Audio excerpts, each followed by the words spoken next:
It was the coldest winter in years. Snow blanketed the streets like a silent curse, and the wind howled through the abandoned alleyways of a forgotten town.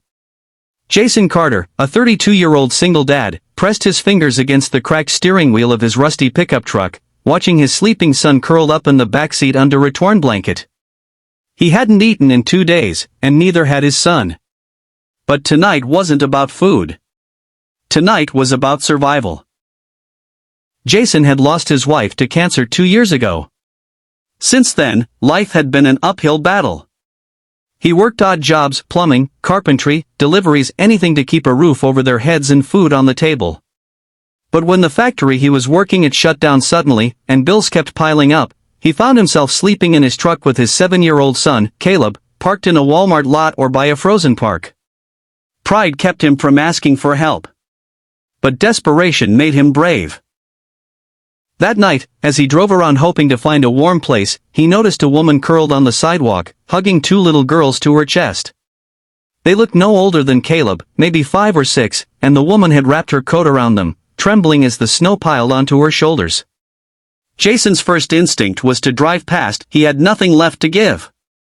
But then he looked in the rearview mirror and saw Caleb's small face, peaceful in sleep, unaware of how close they were to rock bottom. He stopped the truck.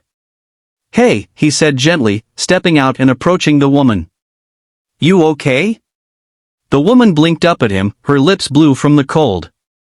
"Please, my girls, we haven't eaten, nowhere to go." Jason didn't hesitate.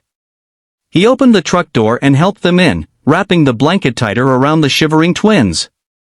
The heater barely worked, but it was better than the street. Her name was Emily. She had fled an abusive marriage, left everything behind, and had been living in a women's shelter until it closed due to lack of funding. She'd been trying to survive on scraps, selling her jewelry for food, but she had nothing left.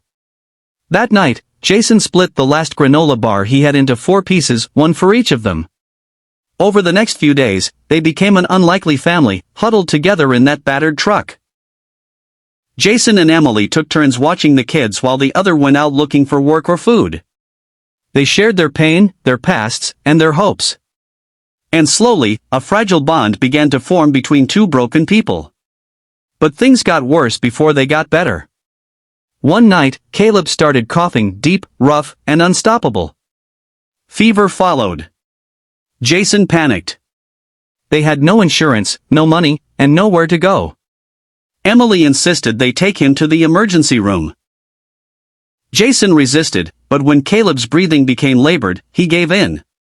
The hospital staff looked at them with suspicion, a homeless man and woman with 3 children, no IDs, no records. But one nurse named Maria saw something different. She saw love. She saw sacrifice. And she stepped in. Maria called a social worker and explained everything. She made sure Caleb got treated, and once he was stable, she spoke with Jason and Emily privately. "I've seen a lot," she said softly, "but I've never seen someone give up everything for strangers. That's not just survival, that's love." Within a week, the hospital connected them with a program that helped homeless families find temporary housing and job support. Jason was offered a position by a local construction company after one of the workers overheard his story. Emily found a part-time job at a daycare. Slowly, they began to rebuild. Months passed. Jason found a small apartment and invited Emily and her girls to stay. They turned the living room into a shared space with sleeping bags and secondhand toys. On weekends, they'd cook together, go to the park, and laugh like they hadn't in years. The pain didn't vanish, but it softened with every passing day. Then came the biggest surprise. One evening, Jason received a letter. It was from the construction company's CEO. The man had read about Jason's story in a local blog written by Nurse Maria. He was moved by Jason's courage and selflessness. The letter offered Jason a permanent full-time position with benefits, a signing bonus, and company-sponsored housing for his family.